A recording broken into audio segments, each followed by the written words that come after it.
Que vergonha, que vergonha. A gente fica na dúvida se é senilidade ou embriaguez mesmo, para começo de conversa, né? Mas que vergonha o conteúdo dessa fala. Não que a gente não saiba, né, que do Lula só sai esse tipo de arroba autoritário e mitômano mesmo, né, Marco? Como você dizia ali, é mentira atrás de mentira. E aí a gente entende por que as carretas furacão internacionais são tão grandes. Ele precisa da claque para aplaudir ali, porque não houve aplausos pela comunidade internacional, como os bajuladores de extrema esquerda andam dizendo aí nas redes sociais. A gente viu ali, né, até Arthur Lira, que foi junto com o Rodrigo Pacheco nessa carreta furacão. Aliás, para que tinha tanto ministro nessa carreta furacão? O que Margarete Menezes, ministra da Cultura do Brasil, está fazendo nessa reunião da ONU? É uma aberração debocharem na cara do brasileiro desses imbecis que ficam aplaudindo aí. É dinheiro seu também que está sendo gasto, viu, petista cego? Dinheiro seu também está sendo gasto com essas carretas furacão. Levaram um monte de ministro, levaram Rodrigo Pacheco, levaram Arthur Lira. Viu a cara do Arthur Lira ali? A cara do Arthur Lira parece que se a gente colocar um balãozinho ali de história em quadrinho, ele tá pensando ali, meu Deus, como mente. Como consegue mentir tanto num discurso tão curto? É impressionante. Eu estou aqui com a reportagem da Gazeta do Povo que traz algumas dessas falas de Lula, entre aspas. Vamos digerir aqui. Falas do Lula, tá? Abre aspas. O neoliberalismo agravou a desigualdade econômica e política que hoje assola as democracias. O que ele quer dizer com desigualdade política, será?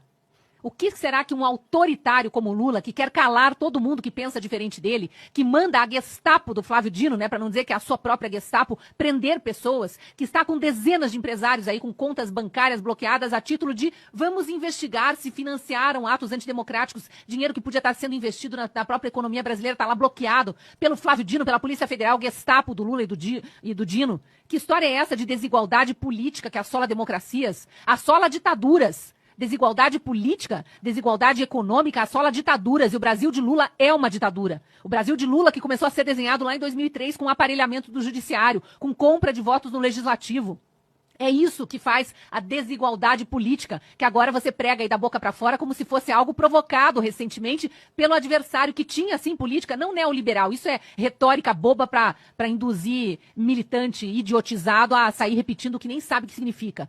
Tinha uma política liberal que funciona e funciona muito bem nas melhores economias do mundo, inclusive nessa aí, onde o senhor está discursando como se fosse, né, não um bravateiro, mas um grande articulador internacional. Não é pária internacional. Aí ele segue.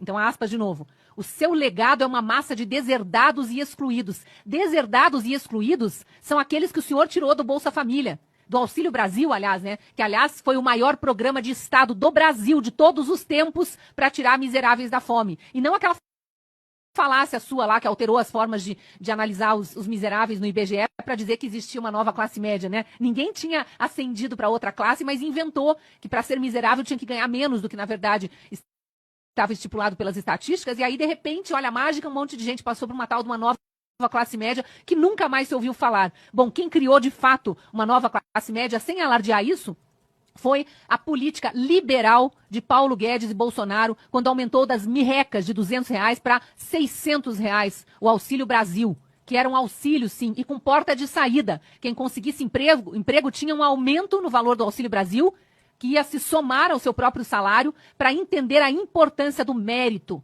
a importância de conseguir um emprego, ganhar seu próprio salário e depois de 2, 3 anos não querer mais a esmola do governo.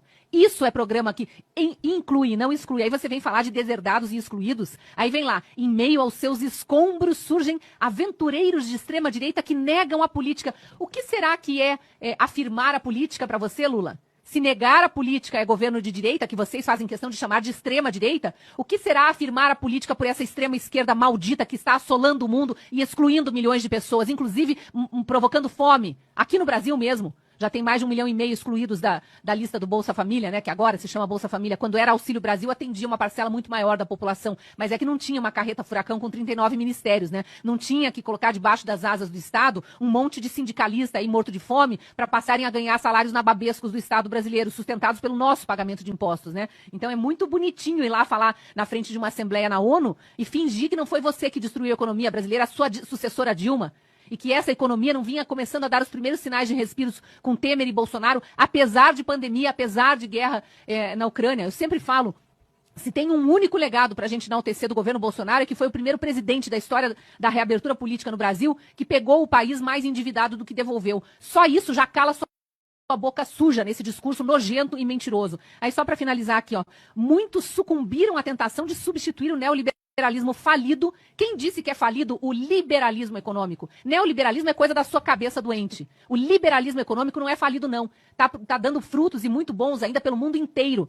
Tá aqui, né, a Faria Lima de São Paulo, que aliás apoiou sua candidatura, né, Lula? Adora um neoliberal para chamar de seu, finge ser o pai dos pobres e se alia aos Joesley Batista, aos campeões nacionais fabricados no seu governo com dinheiro do BNDES, fizeram delação premiada, confessaram todos os saques ao Estado brasileiro e estão aí de volta, inclusive na sua carreta furacão internacional para a China. É uma falta de vergonha, né? E aí vem falar de nacionalismo primitivo, conservador e autoritário. Autoritário, eu acho que é uma palavra que ele jamais podia usar para outros governos, quando o dele é o mais ditatorial que o Brasil já viu em todos os tempos. Não venha me falar de regime militar, porque hoje, 2023, o Brasil tem mais presos políticos e exilados políticos do que em todos os 20 anos do regime militar. Então, se é para fazer história comparada, vamos trazer os números reais e parar de mentir para a população.